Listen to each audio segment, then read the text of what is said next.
Boa noite. As pesquisas em neurociência avançam com novas tecnologias para integrar o cérebro humano às máquinas. Chips eletrônicos já influenciam o funcionamento do cérebro. Também já está provado que pensamento pode sim comandar um robô. Uma grande variedade de trabalhos e experimentos mostram ainda que a ciência poderá reabilitar pacientes com paralisia corporal ou curar doenças que afetam o funcionamento do cérebro, como as temidas Alzheimer e Parkinson. É este o horizonte de trabalho de um dos mais destacados cientistas brasileiros que está na lista dos 20 mais importantes do mundo. Hoje, Dia Mundial da Ciência pela Paz e Desenvolvimento, o Roda Viva entrevista o médico e pesquisador paulista Miguel Nicoleles. Ele é diretor do prestigiado Laboratório de Neuroengenharia da Universidade de Duke, nos Estados Unidos. A entrevista começa em 30 segundos.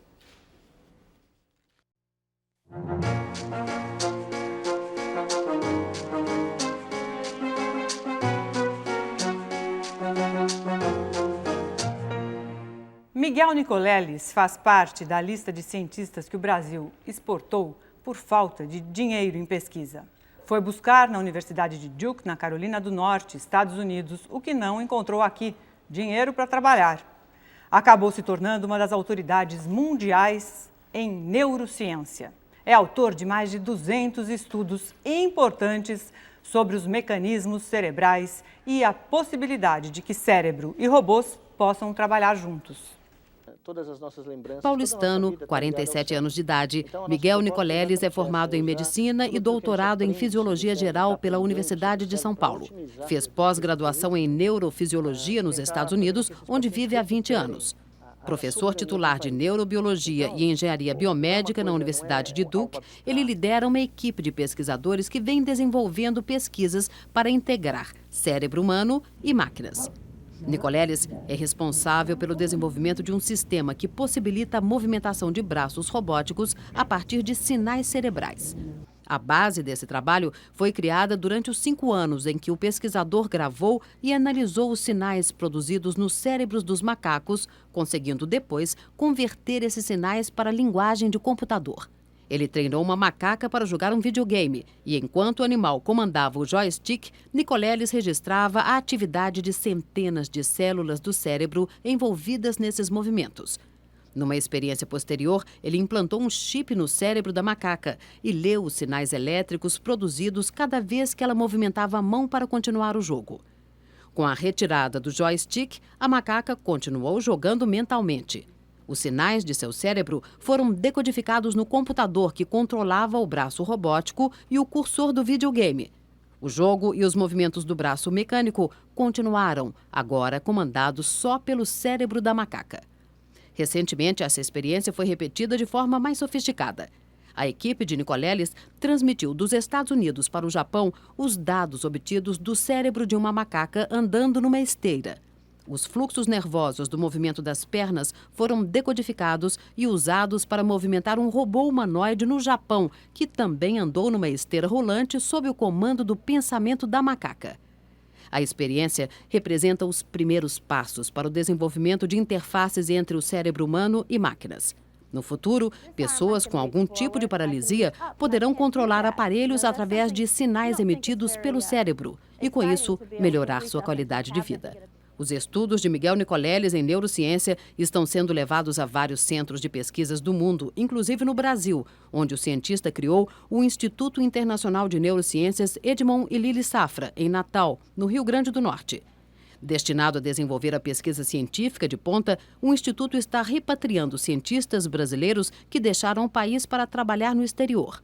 Atuando como centro difusor da função social da ciência, o Instituto desenvolve projetos para atender a população carente nas áreas de saúde e educação. Um desses projetos é a Escola de Educação Científica Alfredo Monteverde, que já atende 1.000 alunos de escolas públicas de Natal. Para entrevistar o médico e neurocientista Miguel Nicoleles, a gente convidou o Ayrton Escobar, repórter de Ciência e Meio Ambiente do jornal O Estado de São Paulo, Ulisses Capozoli, editor-chefe da revista Scientific American no Brasil, Mariluce Moura, diretora de redação da revista Pesquisa FAPESP, Fundação de Amparo à Pesquisa do Estado de São Paulo, e Eduardo Gerac, repórter da editoria de ciência do jornal Folha de São Paulo. A Luísa Moraes, repórter aqui da Cultura, apresenta as perguntas do que os telespectadores mandaram antes pela internet, pois este programa é gravado. Pelo nosso site, você se informa sobre os próximos programas e manda e-mails com perguntas, críticas e sugestões. O Paulo Caruso, com seus pincéis e suas tintas, já começa a fazer desenhos sobre os momentos do nosso programa. Presentes também 3 usuários do comunicador Twitter, que permite a troca de pequenas mensagens via celular e e-mail. Eles põem na internet as impressões sobre a entrevista. E para ver o que eles estão escrevendo, basta acessar os endereços que aparecem aí na tela. O Roda Viva também está no Twitter. Para nos seguir, é só clicar follow no endereço twitter.com/rodaviva. Professor Nicoleles, boa noite, muito obrigada pela sua presença e parabéns pelo seu trabalho, antes de mais nada. Boa noite. É uma das coisas, enfim, que orgulha os brasileiros, de fato, o seu trabalho. Eu li que o senhor está acabando de escrever, talvez, um livro sobre os seus 20 anos de pesquisa. O cérebro é uma coisa tão misteriosa, né, ainda para a ciência e, ao mesmo tempo, como a gente sabe, tão importante. Sabe-se tão pouco sobre doenças que afligem tanto a humanidade. O senhor conseguiria nos dizer, nesses seus 20 anos, quais foram os principais avanços? O senhor conseguiria nos resumir os principais avanços nessa sua área da neurociência? Eu diria, primeiramente, muito obrigado pelo convite, é um prazer estar aqui. Mas eu diria que nesses 20 anos o que a gente testemunhou foi um avanço tremendo na capacidade dos neurocientistas de visualizar o cérebro em funcionamento, de examinar pela primeira vez, depois de 100 anos de disciplina, né, e de esforço, aplicar uma série de novas tecnologias que nos permitem hoje medir a atividade elétrica cerebral em grande escala, enquanto o cérebro realiza tudo aquilo que define o que nós somos. Então, acho que na minha carreira, desses 20 anos, eu testemunhei essa explosão de informação e de dados que pela primeira vez nos permitem quantificar qual é o trabalho dos circuitos neurais, né, de vários circuitos neurais, enquanto eles operam naturalmente. A principal esperança na vida prática das pessoas da sua área é nos membros robóticos, no mal de Alzheimer ou nas doenças psiquiátricas. Mal de Alzheimer não é doença psiquiátrica, mas enfim, a esquizofrenia também é uma área importante. Ou em alguma outra área do cérebro, do que será que a humanidade vai se beneficiar mais rapidamente? Bom, evidentemente, quando a gente fala de neurociência, a gente sempre associa a neurociência à medicina, né? A possibilidade do conhecimento adquirido se transformar em novas terapias para doenças neurológicas, doenças psiquiátricas, distúrbios cognitivos. Evidentemente, essa é a grande promessa e o grande objetivo de boa parte da neurociência no mundo afora, né? Eu gosto de dizer que o benefício da humanidade vai ser um pouco maior. Ao estudar o cérebro, nós vamos finalmente entender de verdade, daqui a algumas gerações, o que nós verdadeiramente somos enquanto espécie. Os nossos anseios, os nossos almejos, os nossos sonhos, né? Nós vamos realmente adquirir um conhecimento muito mais profundo do que significa ser humano. E a ramificação desse conhecimento vai ser talvez muito maior do que a cura de qualquer moléstia. Não que não seja importante, né? Eu não gostaria que ninguém me entendesse erroneamente. Eu trabalho para tentar tratar moléstias neurodegenerativas, mas eu acredito que o cérebro, o conhecimento dos mecanismos fundamentais do cérebro vão trazer para a humanidade algo muito mais profundo. Miguel, é correto dizer, hoje, nesses 20 anos que você trabalha e tal, que a visão da ciência sobre o cérebro mudou? Ou Sem seja, dúvida. Hoje, vamos dizer, sem uma visão sistêmica sobre o cérebro, não tem resultado. Sem dúvida, eu acho que essa é uma questão fundamental. Nesses 20 anos nós fugimos, eu gosto de dizer, fugimos de uma tentativa de explicar o cérebro como uma coleção de células individuais, vamos dizer, por uma visão mais de sistema, uma visão de que a gente não vai entender o cérebro se a gente não entender como populações operam, populações de neurônios. A metáfora que eu sempre uso é, a gente fazia muito tempo atrás, há 3 décadas atrás, mais ou menos, a lógica era tentar entender como o ecossistema da floresta amazônica funciona, estudando uma folha de cada vez de cada árvore. Hoje nós chegamos à conclusão que é impossível entender esse ecossistema neural sem você ter uma visão mais global da atividade desses grandes circuitos. Então isso mudou muito o foco dessa área. Né? Eu vou ser um pouco repetitivo, gostaria de dizer da satisfação de participar desse programa com a sua presença, devido à perspectiva do seu trabalho e à sua proposta de resgatar a dignidade humana. Muito bonito. Obrigado. Isso traz para a gente que trabalha com divulgação de ciência um ânimo enorme. A Lilian disse na abertura do programa que você, professor, saiu do Brasil por falta de recursos. Os Estados Unidos e outros países, mas principalmente os Estados Unidos, têm uma longa tradição de fazer aporte à ciência. As grandes fortunas americanas fazem isso. A história da astronomia no século passado, a segunda metade do século passado, foi uma prova muito clara disso. Você acha que esse seu trabalho no Nordeste despertaria e educaria as grandes fortunas brasileiras, no sentido de deixar uma memória na história, fazendo aportes, fazendo doações, tendo compreensão dessa perspectiva da ciência para a perspectiva nacional? Eu acho que sim. Inclusive, nós já temos um grande exemplo. Né? No momento em que nós fomos ao mundo, conversar com brasileiros do mundo afora e mostrar qual era o objetivo desse projeto em Natal, de usar a ciência pela primeira vez no Brasil como um agente não só de produção de conhecimento de ponta, mas um agente de transformação social. Nós conseguimos a maior doação privada, pessoal, da senhora Lili Safra, né, para o nosso instituto, que, como o senhor mesmo disse, é algo que não faz parte da nossa cultura, mas que, ao demonstrar que esse era um projeto não só para um grupo de cientistas, para uma área, mas era um projeto para o Brasil, era quase que uma tentativa de mostrar que a ciência também pode ser um agente na construção do nosso país, né? Foi suficiente para convencer uma grande filântropa brasileira a imediatamente participar desse projeto. Eu acho que isso é algo que o modelo americano teve um impacto tremendo no desenvolvimento da ciência nos Estados Unidos, sem dúvida nenhuma. Você espera que novas safras apareçam no horizonte? Eu espero que sim, porque eu acho que é preciso que, no Brasil, a gente se conscientize que a ciência não é mais, já deixou de ser há muito tempo uma questão abstrata, intelectual, ela passou a ser uma questão estratégica na construção de uma sociedade e, mais do que isso, uma questão de soberania nacional. Então, o ministro da Ciência tinha que sentar do lado do presidente da República e deixar o ministro da Economia um pouquinho mais longe, né? Claro. Porque esta é uma questão vital para a construção de uma sociedade, junto com a educação, né? Elas caminham juntas, né? Eu acho que outros brasileiros vão começar a perceber que o seu legado do seu nome, o legado da sua família, da memória de um ente querido, pode ser imortalizado num presente ao país, né? Numa contribuição ao país. Miguel, antes de lhe pedir que detalhe um pouco mais o projeto do Instituto de Neurociências de Natal e um pouco mais também o seu feito em janeiro de botar um macaco nos Estados Unidos comandando um robô, uma macaca, aliás, um robô no Japão, eu gostaria que você contasse para a gente por que você saiu daqui do Brasil e foi para os Estados Unidos. Como é que se dá esse trânsito para você fazer ciência na Duke? Na realidade, eu saí do Brasil porque eu tinha um sonho que naquele momento era considerado impossível aqui no Brasil. Por todos ao meu entorno, no momento que eu verbalizei qual era o meu desejo, que na época era até pouco ambicioso, era simplesmente registrar 100 células neurais simultaneamente no animal desperto.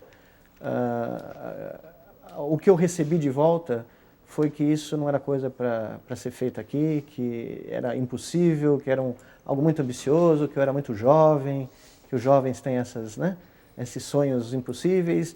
Eu olhei para o lado, olhei para o outro e cheguei à conclusão que era isso mesmo que eu queria fazer, que todo mundo estava errado, eu estava certo e, como todo jovem, evidentemente, você não pesa as consequências, né? Mas eu tinha uma pessoa do meu lado, que era a minha avó, que na época virou para mim e falou: o sonho é maior do que as pessoas podem entender aqui, então vai atrás do seu sonho. De um especialista em cérebro, o que a gente pode esperar se a gente perguntar lá no seu subconsciente até que ponto é brincadeira ou é verdade a sua afirmação que eu li em algum momento aqui na nossa pesquisa do nosso centro de documentação, de que ele falou assim em algum momento, eu tive que sair do Brasil porque eu era só conhecido como o filho de uma escritora infantil muito famosa. Não, essa foi a segunda grande razão. Foi mesmo, verdade? Dona Giselda Nicoleles, que é uma das maiores escritoras infanto-juvenis do Brasil. Mas não é subconsciente, nem inconsciente, nem brincadeira. Não, é uma parte brincadeira, mas é claro que a maior parte é brincadeira, mas na época, minha mãe, que é outra grande mulher, né, eu tive uma influência de grandes mulheres na minha vida. Minha avó, minha bisavó, minha mãe... Avó materna ou paterna? Ambas, mas a minha avó materna, que era uma mulher, era uma neurocientista sem nunca ter recebido um doutorado de neurociência. Era uma historiadora, uma mulher muito intelectual, né? Que inclusive incentivou a minha mãe, nos anos 60, a se transformar em escritora, que era algo inaceitável naquele momento histórico do país. E rapidamente a minha mãe se transformou pelo talento dela, né, numa grande escritora, e me convenceu, pelo exemplo dela, e pelas palavras da minha avó, que sonhar pequeno e sonhar grande é ao mesmo tempo. Só que o resultado de sonhar grande é bem maior do que sonhar pequeno. Né? Okay. Então esse exemplo me ajudou muito a decidir ir embora do Brasil, não só por causa de falta de recurso, não. Não havia recurso, evidentemente, mas a questão foi maior do que essa. Foi porque não havia perspectiva, não havia visão naquela época, mesmo aqui em São Paulo, de que um cientista brasileiro podia sonhar daquela dimensão. Isso já era nos anos 90. Não, isso foi no final dos anos 80. Final dos 80. E hoje, Miguel, se você estivesse saindo do seu doutorado na USP, quais seriam suas opções? Você acha que teria... Como é que esse cenário mudou? Não, o cenário mudou muito, as coisas mudaram muito em termos de estrutura, de infraestrutura, de apoio, de visão de horizonte, né, das pessoas terem saído, várias gerações agora terem saído, voltado para o Brasil. Mas eu ainda acho que a ciência brasileira precisa usar mais. A ciência brasileira precisa se livrar dessa visão de que nós não podemos pensar grande, que nós não podemos ter um acelerador de partículas aqui, que nós não podemos descobrir os segredos do Big Bang, ou que nós não podemos almejar grandes feitos científicos. Eu acho que nós temos o talento, temos as condições agora, mudou muito nesses 20 anos, né? Eu só acredito que nós precisamos fazer que nem em 58, na Copa do Mundo de 58. Nós precisamos deixar o complexo para trás e ganhar a Copa do Mundo. Professor, posso acrescentar uma coisinha? Desculpa. Pois não. O senhor está falando dessa necessidade de mudança, mas nós tivemos historicamente no Brasil uma geração de cientistas de várias áreas, na física. Sem dúvida. O professor Zé Leite Lopes, o professor Mário Schemberg, na medicina, César Lattes, o Carlos Chagas. Esse pessoal tinha uma preocupação profunda com o Brasil, tinha um patriotismo que a gente não reconhece mais. Eu tenho a sensação, no convívio com a comunidade científica, que parte dos pesquisadores científicos, ou cientistas, como é o seu caso, mas no nosso caso aqui, eles são quase que executivos, eles perderam esse vínculo profundo com o Brasil. Você não acha que é importante, qual é a possibilidade de a universidade ter uma reflexão mais profunda, epistemológica, mas também abrangente em termos nacionais, em termos de compromisso com a sociedade? Qual é, na sua opinião, a perspectiva de que esse acontecimento se dê na universidade brasileira? Para assumir essa perspectiva que você... O senhor mencionou heróis nacionais, mas poucos brasileiros conhecem esses heróis nacionais. Carlos Chagas, César Lattes, Mário Schemberg, foram grandes heróis nacionais, foram grandes brasileiros que eram cientistas. Exato. Né? Eu cresci à sombra de um desses grandes heróis nacionais, né? O professor César Timiaria, que foi o fundador da neurociência brasileira, que dizia para mim que antes de cientista e antes de corintiano, ele era brasileiro. Né? E a visão do professor César é a visão na qual eu fui formado. Que o cientista, ele acima de tudo, ele tem um compromisso com a sociedade que permite que ele desenvolva a sua carreira, né? Porque todos nós vivemos da benesse da sociedade que suporta os nossos projetos abstratos, a nossa ciência que nem sempre volta, é por aí, né? Eu ia chegar Quando nisso, vem né? com o Instituto de Neurociência, a proposta do Instituto Instituto de Neurociência foi mais ou uma menos isso. Foi uma provocação que no começo as pessoas ficaram um pouco assustadas, mas ela foi absolutamente bem intencionada, de mostrar que o cientista também tem um compromisso com a sociedade da onde ele vem. Miguel, Tem uma pergunta aqui da Mariana Rocha, de Araruama, Rio de Janeiro, que justamente vem de encontro a isso. Sim. Ela que é estudante de biomedicina e é fascinada por neurociência. E ela queria conhecer um pouquinho melhor sobre o trabalho que é realizado lá na Escola Alfredo J. Monteverde, em Natal. Isso, esse é um grande exemplo dessa transmissão, essa permeação do conhecimento que aqui e em vários outros lugares do mundo fica restrito à universidade, às paredes da universidade, mas que na nossa proposta tem que escoar por essa porosidade dessas paredes para a sociedade. A Escola Alfredo Monteverde é a primeira escola de educação infanto-juvenil do nosso projeto, tem 1.000 crianças, né, atualmente, de 11 a 15 anos, são crianças da rede pública, que no turno oposto da escola pública vão para a nossa escola, que não é conhecida como escola pelos nossos alunos, é conhecida como um parque de diversões, nas palavras dos próprios alunos. Porque lá, os grandes conceitos da ciência são ensinados empiricamente, em laboratórios, através de experimentos fundamentais. Essas crianças descobrem a origem do universo, a origem da vida, a origem da mente, o DNA. Ou seja, elas aprendem que para ser cientista, primeiro você tem que ser criança. E, na realidade, ser cientista é ser pago para ser criança o resto da vida. E é essa forma de levar a ciência de encontro à criança e fazer a criança se apaixonar pelo exercício da descoberta que transformou essa escola num paradigma único. Hoje o mundo está falando dessa escola. Eu vou por todo o mundo e quando eu chego, às vezes eu vou começar a minha aula, as pessoas falam, não queremos ouvir da neurociência, queremos ouvir da Escola Alfredo Monteverde, o que está acontecendo lá no Brasil. O que é uma coisa muito, para mim, muito de grande felicidade, porque você vê 1.000 crianças que chegaram nessa escola do pior distrito educacional do país, pelas estatísticas do MEC, né? Crianças que eram consideradas intratáveis, que não havia solução para essas crianças. Hoje, elas são as donas e produtoras e diretoras da Rádio Big Bang. Elas transmitem em ondas curtas os mistérios do universo, o programa que eles fazem para contar para os pais, para os vizinhos, de onde nós viemos, de onde vem tudo isso que a gente faz aqui. A gente vai fazer um intervalo e nós voltamos num instante com o Roda Viva, que hoje é acompanhado por 3 tuiteiros que estão pondo na internet os comentários deles sobre o programa. Rafael Evangelista, que é jornalista, Carush Wingel, professora universitária e pesquisadora, e Everton Alvarenga, físico. Até já!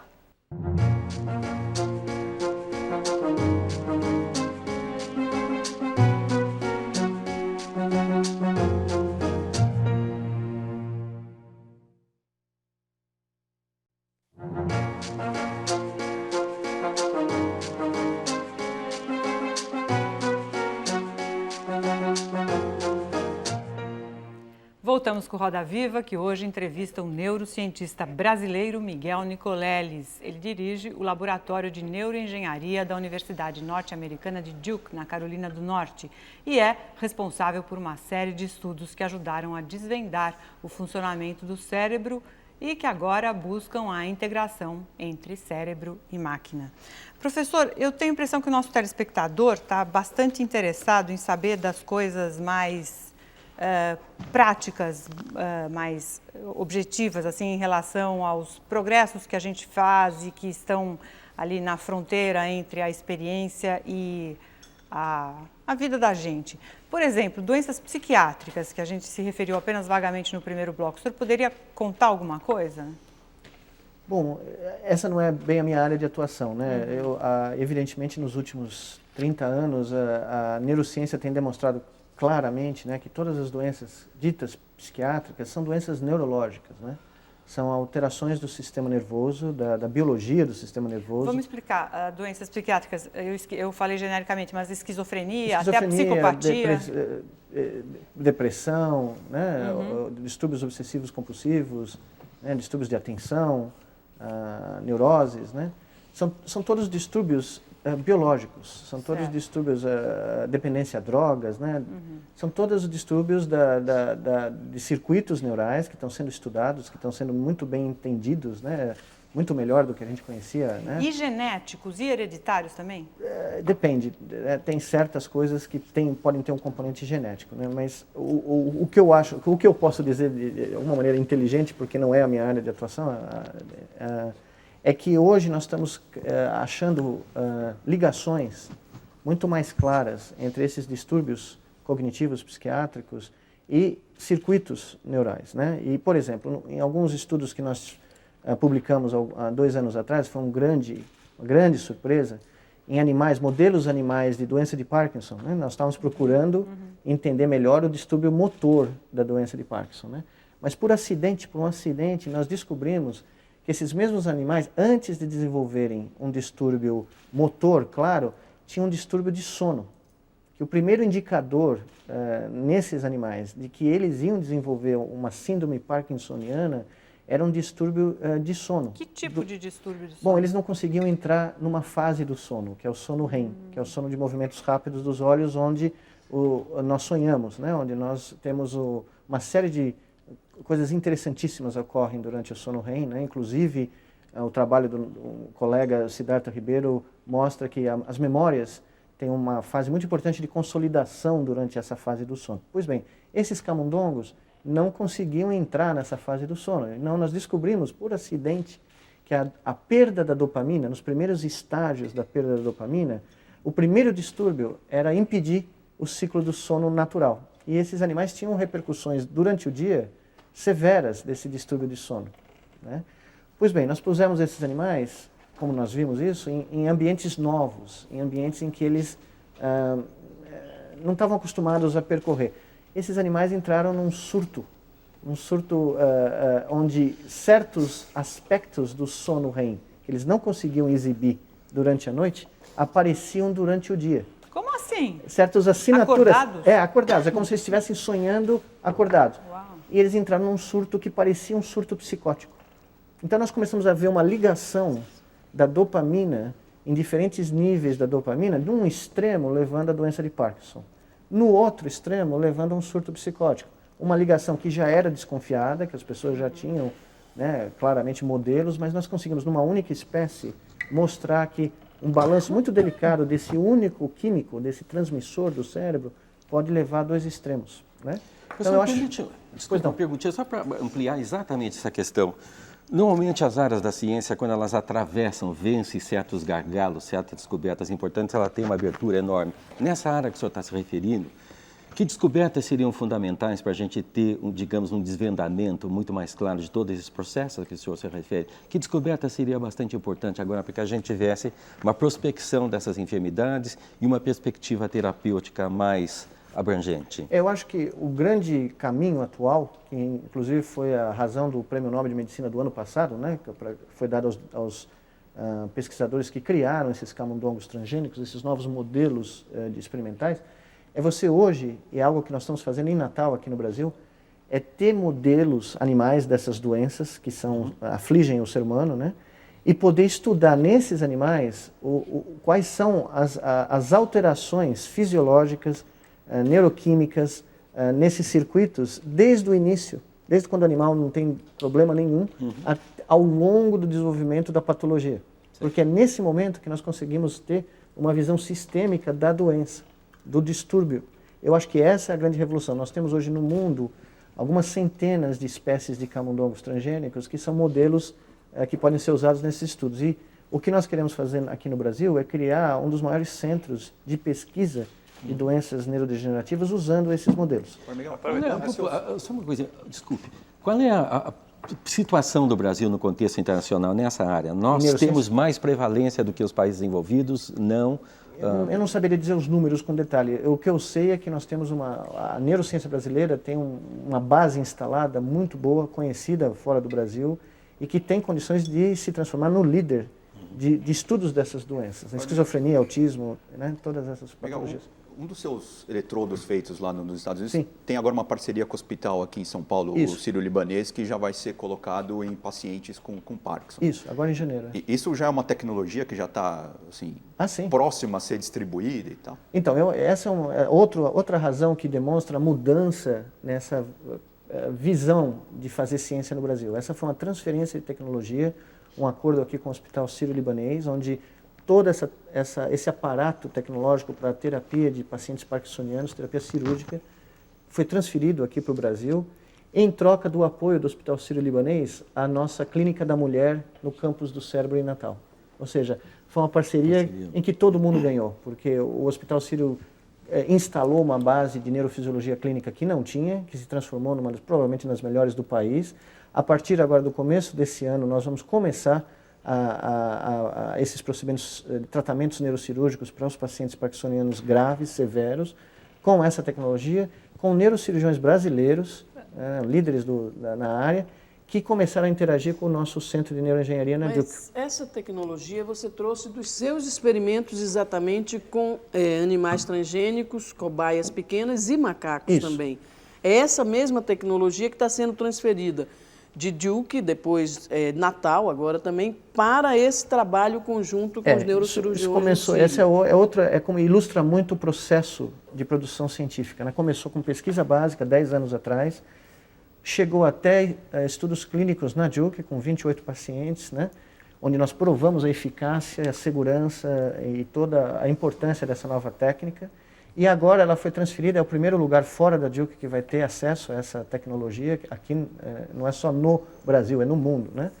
E criou essa tradição, essa ponte bilateral de colaboração, que daqui a alguns meses, eu espero, seja ampliada com outras tecnologias. Professor, na prática, o que vai acontecer com as pessoas que estarão no Sírio-Libanês sofrendo do mal de Parkinson a partir de janeiro e tiverem esse chip implantado?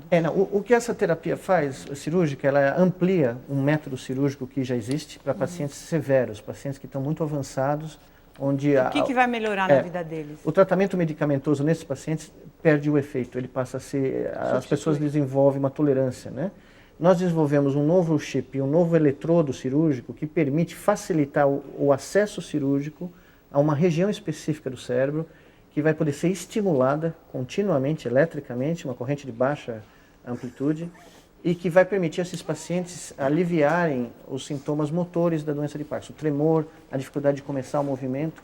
E como essa técnica reduz dramaticamente o tempo cirúrgico, né, e facilita muito a vida do neurocirurgião, a gente espera que mais pacientes tenham acesso a essa técnica. Casos de lesão medular, que seria uma aplicação também direta do seu trabalho. Se é uma pessoa que sofre hoje uma lesão medular, fica paraplégica, tetraplégica, o que as tecnologias que estão sendo desenvolvidas hoje podem trazer uma perspectiva real para os próximos, no horizonte aí de 10, 20 anos? O que a gente pode esperar? Nós, basicamente, o trabalho todo desenvolvido pelo mundo na área de interface cérebro-máquina, né, visa esse tipo de terapia, que é basicamente, em pacientes que sofreram lesões da medula espinal, o cérebro continua a produzir os comandos motores para mover o corpo.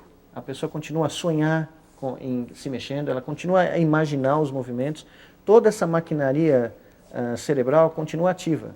Todavia, os sinais não podem atingir os músculos porque há uma interrupção dessa grande via de comunicação que é a medula espinal. Cortaram o cabo, né? Cortaram o cabo. É como cortar o cabo do telefone. Hoje não dá para usar essa analogia porque tudo é sem fio, mas... Mais ou menos. É como bloquear uma rodovia. Você não pode chegar numa outra cidade porque o sinal não pode passar. O que nós fizemos foi criar um bypass, criar um desvio. Nós, há 10 anos atrás, demonstramos pela primeira vez que era possível ler os sinais das áreas que continuam planejando o movimento, decodificá-lo em tempo real, em 1/5 de segundo, que é o que leva, e reproduzir num artefato robótico a intenção motora desse paciente, apesar da medula espinal não transmitir os sinais.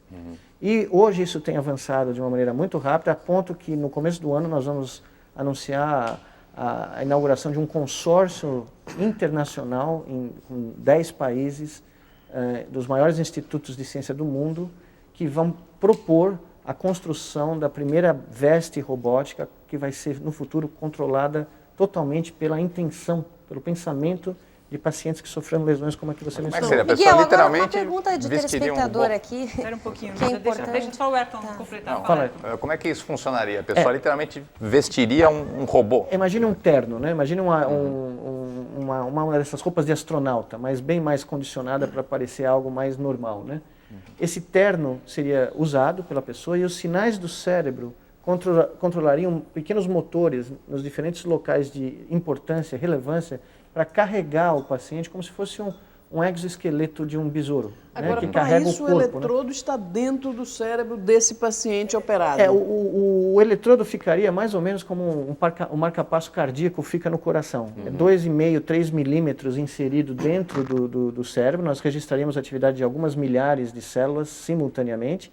E o mais interessante é que nós acabamos de publicar um estudo demonstrando um conceito que é possível criar circuitos robóticos em cada uma das juntas robóticas desses aparelhos que funcionam como reflexos da medula espinal. Então, haveria uma interação do cérebro com esses reflexos robóticos para permitir que esse paciente deambulasse novamente. Mas Deixa a Luísa fazer uma pergunta de telespectador, por favor. É porque tem a ver com esse assunto. Eu queria saber se essa resposta que você deu, essas respostas, tem a ver com essa pergunta do Regis Freitas de Cotia, São Paulo, que ele disse que é justamente isso. Se é possível que algum dia as lesões no cérebro possam ser reversíveis, como as causadas por um AVC ou até mesmo por agentes externos, como um tiro, alguma coisa assim. Sem dúvida. A ideia, o que eu acabei de escrever é o primeiro passo dessa tecnologia. Alguns colegas meus estão trabalhando na tentativa de pôr em comunicação duas áreas diferentes do cérebro para restaurar funções perdidas pela lesão de uma terceira área. Mas qual é a velocidade dessa pesquisa? Quer dizer, é para esta geração? É para os filhos, para os netos? Ela é rapidinha. Em 10 anos, rapidinha. Em 10 anos nós fomos de um conceito teórico, onde eu ia apresentar isso em público, as pessoas olhavam para mim, o cara é brasileiro, é louco, né? Até uma série de trabalhos, uma sequência enorme de trabalhos na literatura, que todos acompanham aqui no Brasil, né? Que colocou essa área na fronteira da neurociência moderna. Ou seja, os investimentos nessa área passaram a ser maiores do que áreas tradicionais que a gente conhece há décadas. Só para ter uma ideia, o governo japonês está investindo $100 milhões na interface cérebro-máquina. O governo suíço criou o maior centro de neuroprótese da Europa, $100 milhões de investimento. O governo francês, o governo belga, o governo americano e eu espero o governo brasileiro um dia desses faça a mesma coisa. Ou seja, deixa eu só lhe perguntar se transformou uma em coisa. algo que vai catalisar rapidamente.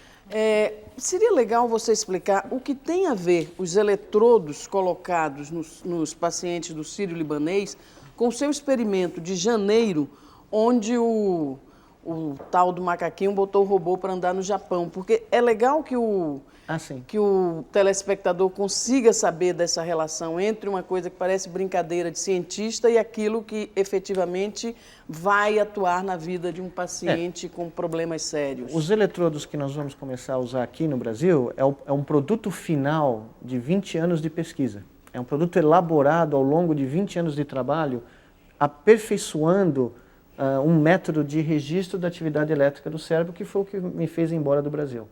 Isso e a falta de títulos do Palmeiras na época. E a sua mãe? E a minha mãe, que é italiana, né? Mas a questão, só para completar a resposta, o que nós fizemos em janeiro foi demonstrar algo além disso. Evidentemente, a pesquisa básica, ela sempre está na frente da pesquisa aplicada, porque a pesquisa aplicada ela vem a reboque, padronizando, né, coisas que podem ser usadas no ser humano. Em janeiro, nós mostramos que era possível, literalmente, libertar o cérebro do corpo. Que era possível pôr um macaco andando na Duke, né, que fica na costa leste, a costa atlântica dos Estados Unidos, pensando, porque ele estava andando numa esteira, então gerando os comandos elétricos necessários para você se movimentar.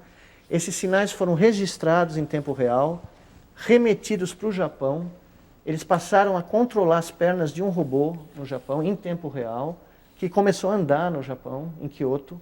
Os sinais das pernas do robô voltaram para a Duke, tudo isso em 1/5 de segundo, 20 milissegundos mais rápido do que leva para o sinal do cérebro chegar na perna. E a macaca Aidoia, que é a nossa heroína dessa história, ela via as pernas do robô andando no Japão na frente dela, numa grande tela, né? Uma tela de projeção. E em vendo o robô andar, a cada passo que o robô dava corretamente, a Aidoia ganhava uma recompensa, um suco de fruta. E isso estimulava ela a continuar pensando, ao ponto de, depois de 20 minutos nisso, a gente desligar a esteira que ela estava andando, que é uma esteira normal de exercício, e ela continuou imaginando andar, porque ela ganhava suco de laranja cada vez que ela fazia a coisa correta, e o robô continuou a andar. Numa palestra sua, você jogou isso para o espaço. Por exemplo, você imaginou um robô em Marte, ou sei lá, em algum planeta próximo aí do nosso sistema solar. E a gente recebendo na Terra, por esses sistemas extrapolados até um ponto ótimo, as sensações exatas que o robô teria ao pisar no solo, ao sentir o tipo de gás em torno desse planeta. Quer dizer, eu me lembro que você, acho que foi em julho, não, um pouco antes, numa palestra aqui no Ibirapuera, você descortinou esse mundo futuro assim. A palestra da FAPESP. Promovida pela pesquisa FAPESP. E seria legal também olhar esse mundo futuro amplo que a neurociência promete de uma certa maneira. Não, esse experimento é o que eu chamo de um experimento teórico, né? É o limite de onde essa técnica um dia vai nos levar, né? A proposição, eu publiquei isso inclusive recentemente, é um experimento teórico, é basicamente você estar sentado num lugar fisicamente, como eu estou aqui, mas ser capaz, usando o seu cérebro, de controlar um artefato muito distante, né? Na superfície de um outro planeta, por exemplo, e sentir, receber de volta os sinais de tal maneira que você experimente essa realidade à distância onde você está. Então, essa é uma consequência teórica, né, desses experimentos. A gente vai fazer um intervalo, lembrando que a memória do Roda Viva está no nosso site, tvcultura.com.br/Roda Viva. Ali você pode pesquisar o conteúdo do nosso arquivo e mandar e-mails também. A gente volta já já. –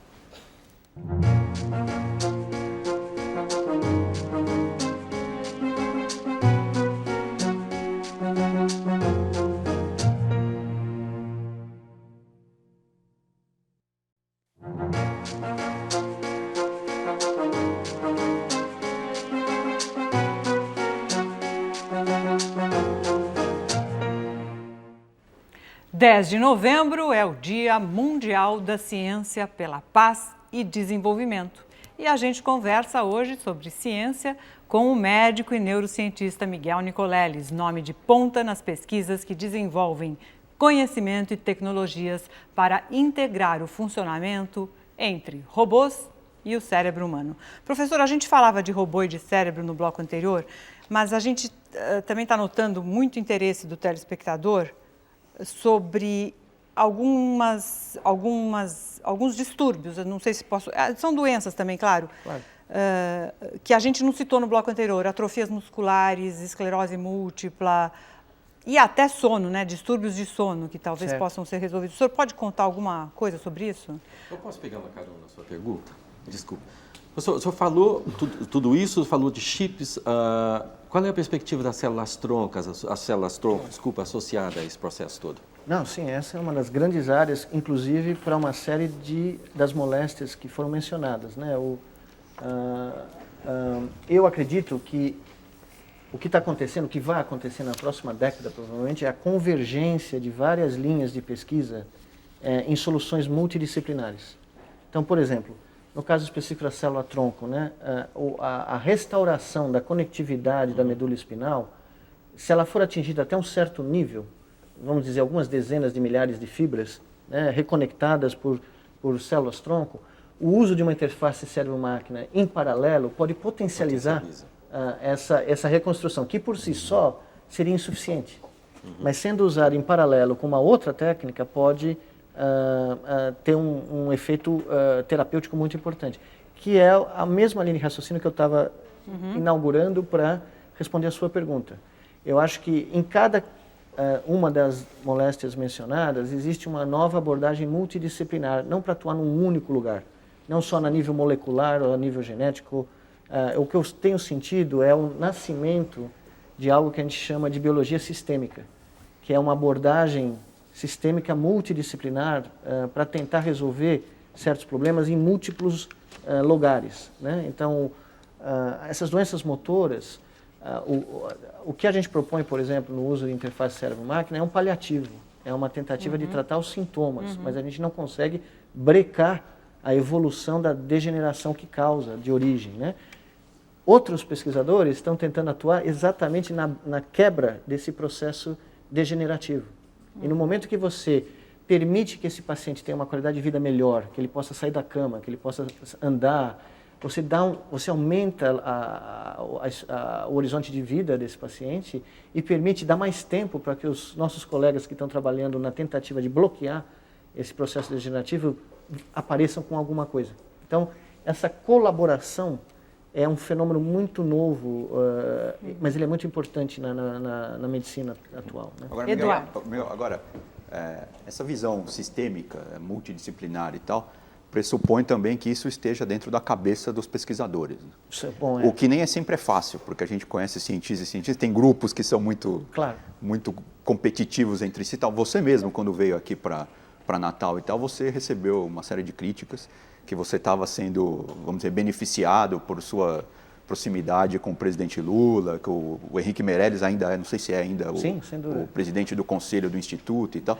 Ou seja, como, nessa nossa realidade brasileira, colocar essa visão sistêmica dentro de todo mundo? Fazendo. Eu acho que a única resposta que você pode dar a esse tipo de questionamento é o trabalho, é a realização. Então, hoje, para quem tinha qualquer dúvida do intuito e do objetivo do projeto do Instituto Natal, basta ir a Natal e ver o impacto que isso está tendo, não só em Natal, mas como no mundo. Hoje, o Instituto Internacional de Neurociências de Natal é conhecido no mundo inteiro. As famílias dessas 1000 crianças, que são os nossos alunos, tiveram um impacto. Houve uma mudança. A sair de sua tranquilidade em Duke para... O que é que ele moveu? O que é que você queria fazer no Brasil? Parece que era um plano maior do que o Instituto de Neurociência de Natal. É uma mistura de loucura com um pouco de amor, né? Porque eu sempre falo isso, a gente vai embora do Brasil, mas o Brasil não vai embora da gente, né? E era muito difícil para mim imaginar terminar uma carreira científica no exterior e não ter feito absolutamente nada para devolver para o Brasil o que o Brasil me deu, que foi a oportunidade. Né? O Brasil, junto com a minha mãe, né, a minha avó, me deu a oportunidade de sonhar. Incutiu em mim a crença que era possível, como brasileiro, ser cientista. Então eu achei que eu precisava trazer de volta para o Brasil essa crença e precisava contar para essas crianças da rede pública de Natal, que eram conhecidos como os esquecidos, né? Os abandonados, os excluídos. Eu queria poder contar para eles essa história e dizer para eles que eles podiam ser o que eles quisessem. E você dizia que se isso desse certo em Natal, ficava demonstrado que daria certo em qualquer parte do Brasil. Não, na realidade, Natal foi a tentativa de demonstrar um modelo que era possível sair do eixo Rio-São Paulo, produzir ciência de ponta e ao mesmo nível que a gente publicava, ao mesmo momento que a gente publicava essa ciência de ponta na Science, na Nature, nas grandes revistas de ciência, usar esse berço, esse caldeirão de excelência para disseminar o amor pela ciência, pela juventude, pela próxima geração de brasileiros. Mas deixa eu só complementar, não para fazê-los cientistas, não para induzi-los a serem cientistas, mas para induzi-los a serem melhores brasileiros, para serem pessoas que pensem não só nos seus sonhos, mas que pensem em construir um sonho, que é um outro tipo de país. Né? Então, de certa maneira, era um pequeno projeto de nação que nasceu lá em Natal. Agora, só para um registro histórico. Sim. A ideia de Natal é sua ou é do Siddhartha Ribeiro? Bom, você me põe numa situação constrangedora, porque o Siddhartha é como se fosse meu filho. Né? O Siddhartha é um pesquisador brasileiro que estava em Nova York, fazendo um doutorado em Rockefeller, veio trabalhar comigo na Duke.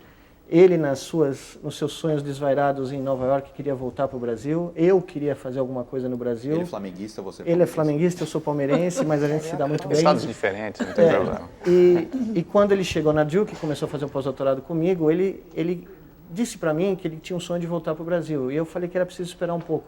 O Brasil precisava ter um pouco de condições para a gente poder voltar. Senão nós íamos pousar aqui e ter que sair embora porque ninguém ia acreditar no nosso intuito. Né? E aí a ideia de criar um instituto foi um trabalho coletivo. Quer dizer, eu tinha a visão que assim, para voltar para o Brasil eu só podia voltar fazendo o que eu estou fazendo agora, que é usar a ciência como um agente de transformação social.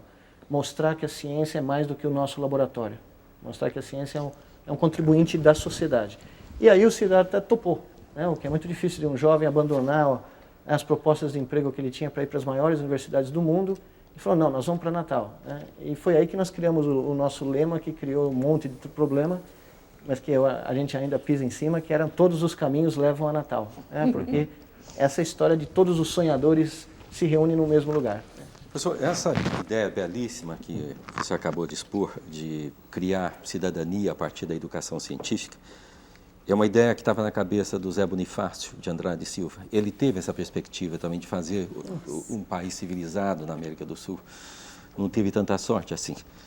Pouca gente, lamentavelmente, conhece o lado de cientista do Zé Bonifácio, claro. Mineralogista. Era o nosso Benjamin Franklin. Né? Exatamente. O que você acha que teria mudado naquele Brasil do Zé Bonifácio de Andrade Silva e o Brasil de hoje que torna concreta, realizável essa sua belíssima proposta? Eu acho que, apesar de nós vivermos o melhor momento da história do Brasil, na minha opinião, certamente da minha vida é o grande momento do Brasil, independente de crise ou não crise, o Brasil atingiu um grau de maturidade democrática, um grau de estabilidade econômica e um grau de inclusão que lhe permite sonhar com grandes sonhos. Né? O que falta é o Brasil se libertar dos seus medos de ousar, na minha opinião, dos seus medos de ter essa ambição de construir um país único. Né? Esse é o único país que, graças à ciência, é importante ressaltar, pode ser o primeiro país a se libertar da dominação do óleo, né? Se transformar no primeiro país do mundo na próxima década. Isso são suas noções da bioeconomia? Sim, da bioeconomia. O Brasil tem a chance de criar e ser o líder de uma nova indústria, usando a ciência, se usar a ciência e os seus recursos naturais e o seu talento humano, de criar uma economia do século XXI, que é a bioeconomia. A economia dos combustíveis renováveis, que não são só etanol, mas é biodiesel, é sol, é a energia eólica, onde nós temos as maiores reservas naturais do mundo. Né? Nós temos a chance de criar uma energia uma economia dos nossos ecossistemas, mantendo os nossos ecossistemas. Criar uma indústria ecológica que seja exemplo para o mundo inteiro e que permita o Brasil se livrar das dependências de outras indústrias. Ou seja, nós podemos substituir a indústria petroquímica com uma indústria verde, nossa. Né? Nós podemos ser o maior produtor de alimentos do mundo. Nós estamos numa curva de ultrapassar as grandes potências agrícolas do mundo e se transformar na grande fonte de alimentos do mundo. Tudo isso é ciência.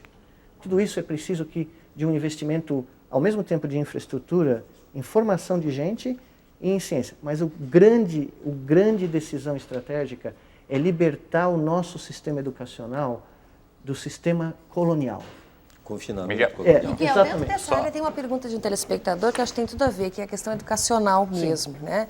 Que aí ele pergunta, lá de Florianópolis, do José Vicente, se a capacidade cerebral de uma pessoa é determinada geneticamente ou depende de estímulo. Exemplo desse trabalho que você realiza lá.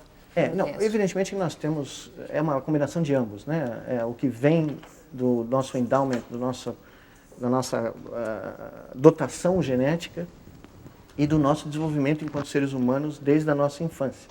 Né? E é por isso que a educação é o passaporte dessa grande renovação, dessa grande mudança da sociedade brasileira. Mas é uma educação diferente. Não é a educação que nós fomos vítimas, né? Porque fomos vítimas, todos nós aqui fomos vítimas do sistema educacional que, se qualquer coisa, coíbe a criatividade, a diferença, a independência de pensamento ou se chegar a soluções por outros caminhos. O que nós precisamos é criar uma educação onde o estudante seja protagonista, onde ele sinta que ele está construindo o próprio futuro, está construindo a própria educação e ele está participando de um processo que é de engrandecimento individual e coletivo. Né? Que é essa educação liberta dos ditames, das dogmas, dos impedimentos que cerceiam a realização do potencial humano de cada um de nós. E no momento que o Brasil descobrir isso, e o Brasil está no caminho, eu acredito que está no caminho, mas no momento que o Brasil libertar o seu sistema educacional da sua tradição de colônia, ninguém consegue segurar o potencial do país. Legal. Há algumas semanas atrás, quando foram anunciados os prêmios Nobel desse ano, o seu nome surgiu aí como um potencial premiado, né? Um dos candidatos, talvez o mais forte candidato brasileiro já a ganhar o prêmio. Então, pegando carona no que você está dizendo, você é um cérebro formado no Brasil, que estudou na USP, mas que só conseguiu colocar suas ideias em prática, as ideias desse cérebro em prática, com a infraestrutura da ciência nos Estados Unidos. Se viesse esse prêmio para você, seria um prêmio do cérebro brasileiro ou da ciência americana? Quer dizer, Bom, Ou das duas? Primeiramente, eu não sei de onde isso surgiu, porque eu nunca ninguém me falou nada. Mas você está nas listas, a gente sabe. Não, eu nunca recebi nenhuma comunicação de ninguém, né? Da Suécia eu só fui ver futebol lá e dar uma palestrinha lá, um ano atrás. Mas eu acho que o meu caso é peculiar. Eu acho que a ciência brasileira há muito tempo já merecia ter recebido essa honraria, não que ela faça diferença. Eu não acredito que a chancela do Prêmio Nobel faz diferença em termos de conceitual, calibrar a qualidade da ciência de uma sociedade, não acho. É muito importante, é um símbolo muito importante, seria muito fundamental para as futuras gerações poderem se espelhar num brasileiro que recebeu um prêmio desses. Eu acho que seria uma coisa emocionante, né? Eu acho que como cientista eu ficaria muito feliz de ver um brasileiro ganhar, né? Mas esse prêmio seria, para quem quer que ganhe, seja onde ele esteja, num lugar do mundo, seria um prêmio da ciência brasileira. Seria um prêmio da sociedade brasileira. Mas o fato do Brasil nunca ter ganho um Nobel, isso diz alguma coisa? Talvez está faltando essa ousadia que você colocou. O Brasil podia ter ganho vários prêmios Nobel, né? É muito difícil julgar porque a gente não conhece o processo é muito secreto, é um processo como qualquer processo humano, muito político, é um processo muito difícil, né? O Brasil poderia ter ganho com Carlos Chagas, o Brasil poderia ter ganho com o César Lattes, o Maurício Rocha Silva Pai, descobridor da bradicinina aqui em São Paulo, poderia ter ganho. A lista é enorme, vários grandes pesquisadores poderiam ter ganho. Por que não ganhou? É difícil dizer, é realmente difícil dizer. Vai ganhar? Certamente, não há dúvida nenhuma. O Brasil, a qualquer momento, vai ganhar e vai ser nas ciências duras, na física, na química ou na medicina, porque além da grande qualidade da ciência brasileira dentro do Brasil, nós temos um exército de 11 mil, se não me engano, brasileiros fora do Brasil. São brasileiros. Eu queria não deixar se esgarçar totalmente essa questão da bioeconomia, que são ideias que você vem desenvolvendo, e queria perguntar a você o seguinte: os novos institutos que você está se propondo a criar estão vinculados a essas ideias de bioeconomia. E, além disso, sendo você neurocientista, não vai para cima de você uma crítica muito mais intensa.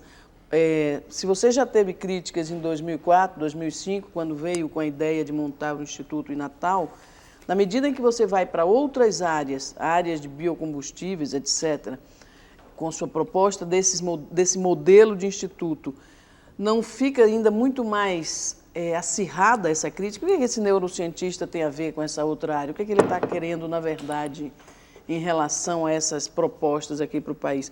Quer dizer, esses institutos estão andando, vão ser implantados, como é que eles estão e como é que está? Inclusive, eu já não deveria nem fazer, mas vou fazer de qualquer jeito. Eu já posso dizer que o segundo dos nossos institutos foi aprovado pelo governo da Bahia, que vai ser criado não em Salvador, onde todo mundo, né, gostaria de estar, mas no semiárido da Bahia, em Feira de Santana, numa cidadezinha chamada Serrinha, que vai receber a primeira escola de educação científica infanto-juvenil do Brasil, no meio do semiárido brasileiro, com 400 crianças. E esse instituto vai ser um instituto emblemático, porque ele vai pôr em prática exatamente essa visão. É um instituto de bioprospecção e biotecnologia do semiárido baiano, que é outro grande, talvez o único ecossistema genuinamente brasileiro, porque não tem nada igual à caatinga brasileira em lugar nenhum do mundo, que é uma fonte, é um exemplo, desde da bactéria até o ser humano que mora lá, de sobrevivência, né? São os grandes exemplos de sobrevivência da sociedade brasileira, que nunca foi estudado com o devido valor.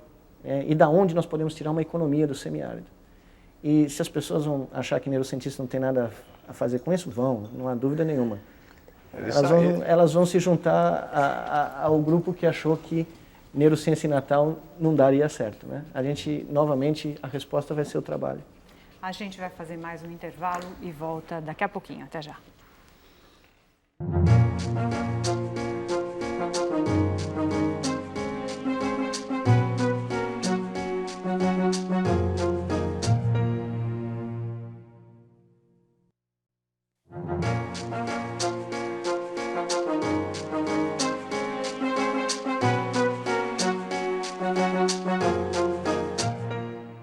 Nós estamos entrevistando o médico e neurocientista Miguel Nicoleles.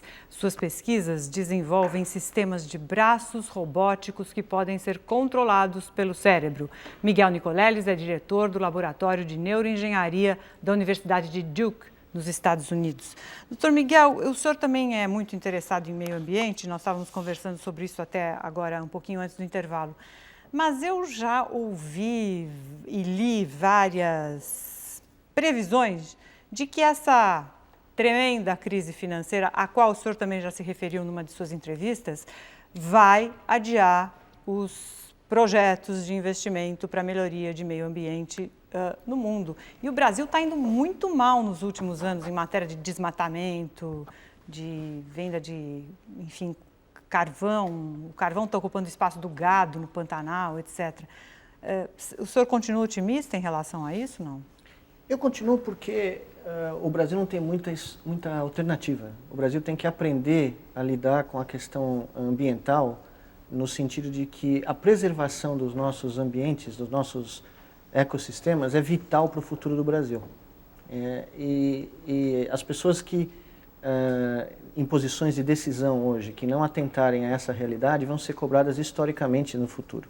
Porque o que nós estamos fazendo é comprometer não o nosso futuro, mas o futuro de gerações de brasileiros que ainda estão por nascer.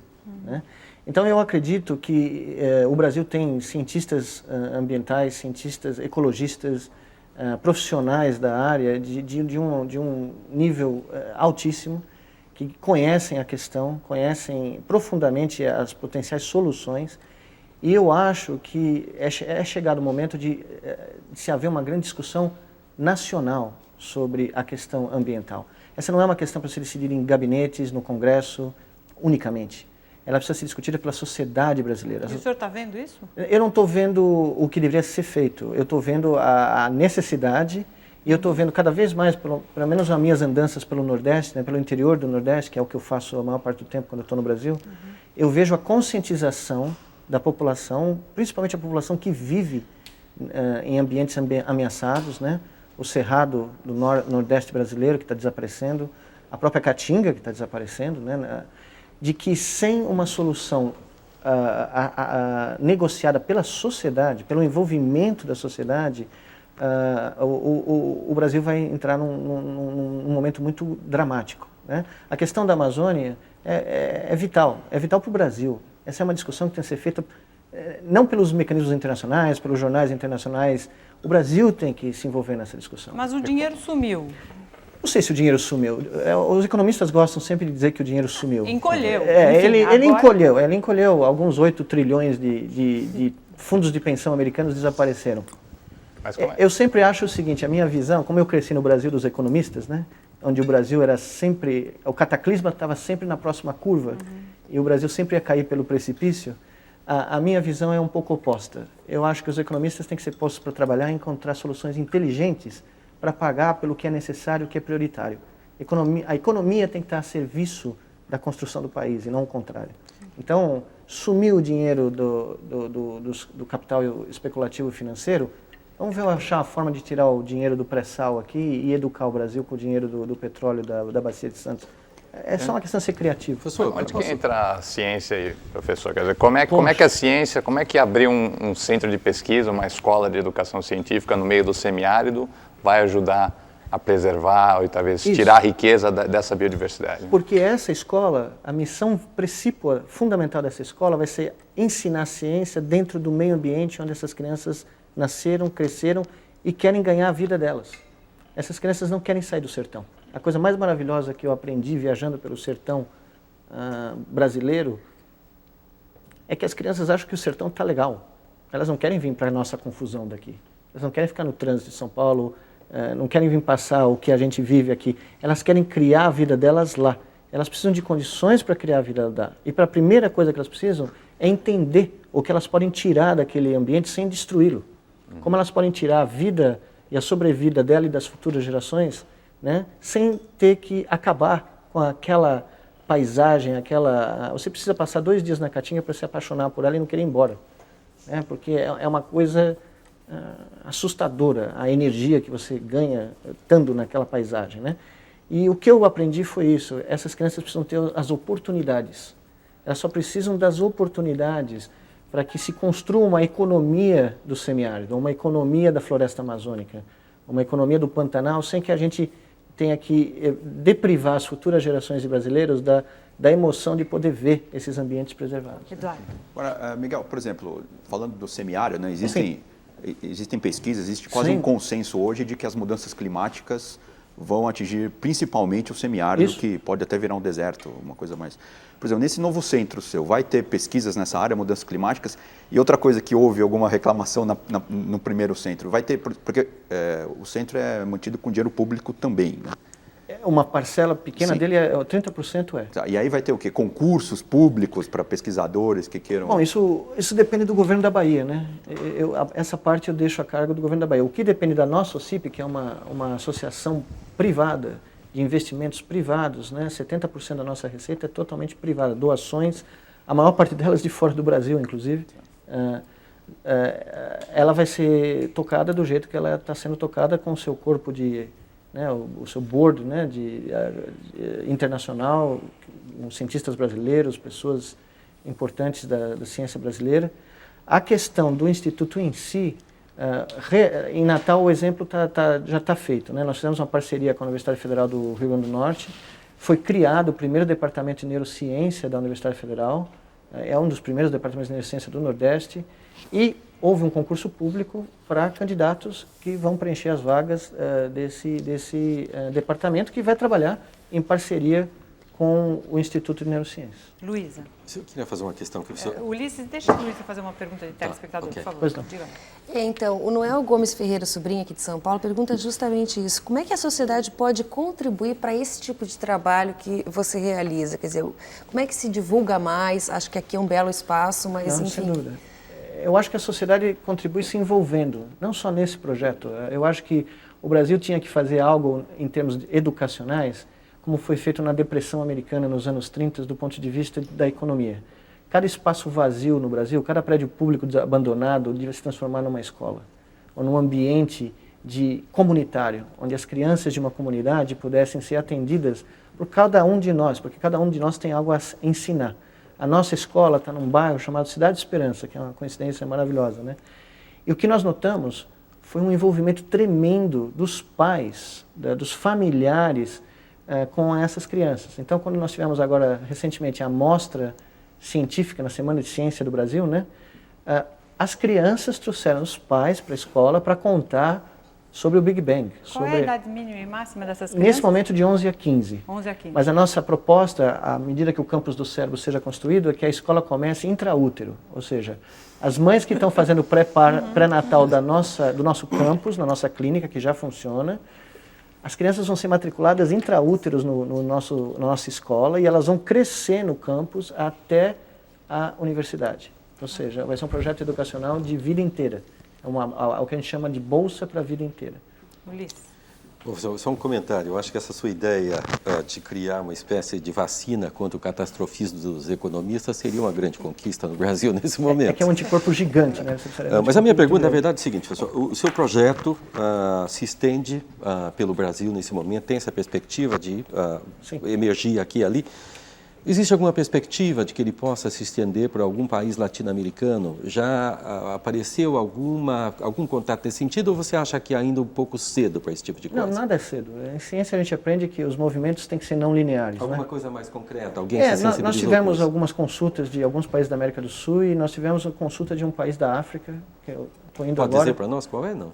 Ainda não, mas se tudo der certo vai ser um grande prazer, porque vai ser a possibilidade de levar para fora do Brasil um projeto científico-social made in Brasil. Ou seja, é como você criar um produto brasileiro, né, que pode ser exportado para outros países. Eu fico muito satisfeito que, inclusive, a minha universidade nos Estados Unidos, que é a Duke, né, que foi uma das primeiras parceiras, o presidente da Duke um dia me chamou e falou, olha, seria bom a gente criar algo parecido aqui, né? Uma escola, uma clínica da mulher. Eu falei, poxa, isso é a primeira vez, né? Made in Natal, direto para Durham, Carolina do Norte. Né? Legal. Importante. Se puder introduzir um outro tema aí na discussão. Pois não. Em um momento, Você citou, ao descrever o experimento com a macaca nos Estados Unidos, comandando o robô no Japão, Sim. falou que ela era a heroína do experimento, né? Recentemente foi aprovado no Brasil a Lei Arouca, que finalmente regulamentou a questão das pesquisas com animais em laboratório. Você trabalha não só com roedores, mas também com primatas, né? Macacos, que é onde essa questão fica mais delicada. Sem dúvida. Como é que você vê essa questão, esse debate que existe de uso ou não uso de animais, e como é que você trabalha com os animais no seu dia a dia no laboratório? Eu acho muito importante que o Brasil tenha aprovado finalmente, né, uma lei, porque é fundamental, uma lei com critérios internacionais, com estándares internacionais para o uso de animais em pesquisa. Eu acho que é essencial para legitimar todo o trabalho feito com animais de experimentação no Brasil. Eu trabalhei a minha vida inteira com animais de experimentação, acho que é fundamental, esse tipo de trabalho é fundamental. Ele é essencial na descoberta de novas terapias, novas vacinas, novo entendimento, né, de moléstias, né? Mas eu também acho que é muito importante que a população seja esclarecida sobre não só a necessidade, como as práticas humanas que são usadas nesses experimentos, como esses animais são bem tratados, como eles são tratados com atendimento contínuo veterinário, né? E como é fundamental que essa atividade seja mantida e seja regulada com normas internacionais como o Brasil acabou de aprovar. Então, eu acho fenomenal que o Brasil agora tem um mecanismo legal para poder regulamentar isso. Mas são pesquisas que não poderiam ser feitas sem esses animais. Não, sem esses animais não haveria como você fazer. E outra coisa que é muito importante, que as pessoas não sabem, isso não entra no debate que a gente vê na televisão e tal, é que os números de animais usados são mínimos, são minúsculos, né? Uma nova terapia para Parkinson, que nós vamos anunciar talvez nos próximos meses, emergiu do uso de 2 macacos. Né? E que vai gerar, eu espero, nas próximas semanas, um interesse muito grande, né? E que pode influenciar a vida de milhões de pessoas mundo afora. Né? Miguel, há alguns meses a pesquisa FAPESP publicou uma capa que era exatamente por que a ciência precisa deles. E tinha um lindo camundongo ali, transgênico, na capa. E nós jamais recebemos tantas mensagens de protesto e outras de apoio, claro. A questão é exatamente saber como disseminar entre as sociedades protetoras de animais e entre voluntários, né, que se dedicam a proteger os gatos, proteger os ratinhos, etc. Como tornar claro que, de fato, não há, neste momento, outra possibilidade para uma série de pesquisas? Certo. Porque parece que não há mesmo outra possibilidade agora. Mas tudo se volta à questão novamente fundamental da educação. Quando você vai para uma escola primária e você começa a explicar para essas crianças como é o processo da descoberta científica, qual é o custo-benefício de você usar alguns camundongos para descobrir a cura da doença de Alzheimer, que a avó dela vai poder reconhecer ela até o final da vida, vai poder morrer com dignidade, vai poder desfrutar das memórias de toda uma vida, né, de uma maneira humana. Quando você explica o custo-benefício para uma criança, a criança entende a razão de você ter que usar um camundongo.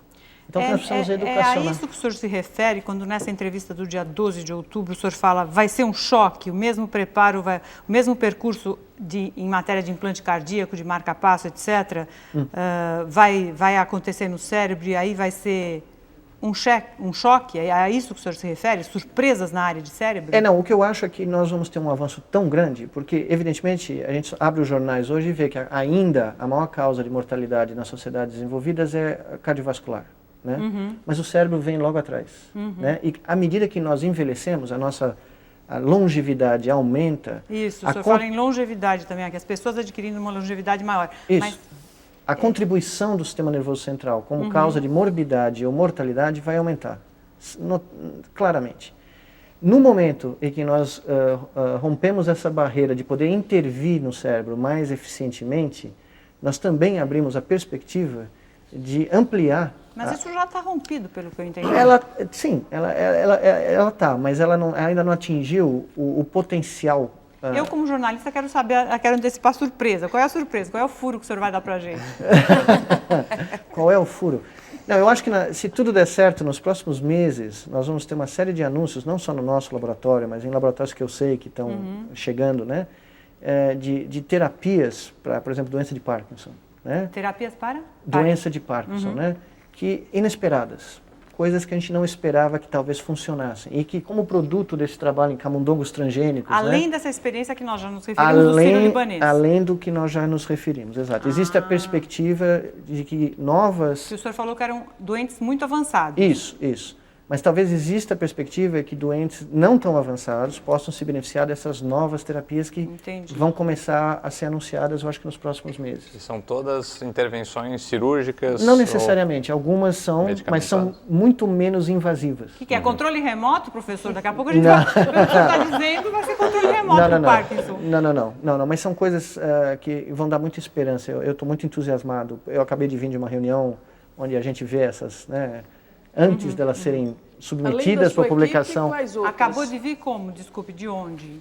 De reuniões internacionais, onde a gente se encontra, pequenos grupos de cientistas que discutem algo que não está sendo publicado ainda, mas que está para estourar. Né? Mas além de sua equipe, que outras? Além da Duke, que outras estão na linha de frente disso? Na área de Parkinson? Nossa, tem novas terapias. Centros na Inglaterra, nos Estados Unidos, em toda a costa leste americana, Califórnia. Por exemplo, professor, desculpe, mas personagens mais conhecidos no mundo ou aqui no Brasil, o ator Michael Fox, que tem um instituto também, que o senhor também está bastante engajado, ou o nosso ator Paulo José, eles ainda serão beneficiados? Sim, eu acho que sim. Eu acho que sim.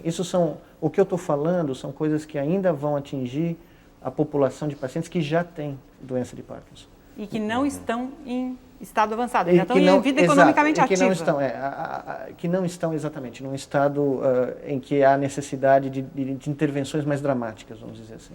Professor, você me permite uma pergunta um pouco mais pessoal? Nós temos 1 minuto só, por favor. Eu vou ser rápido. Quando uma pessoa como o senhor se envolve com um projeto dessa dimensão, com essa perspectiva, é natural que ela, em certos momentos, ela tenha um certo vacilo.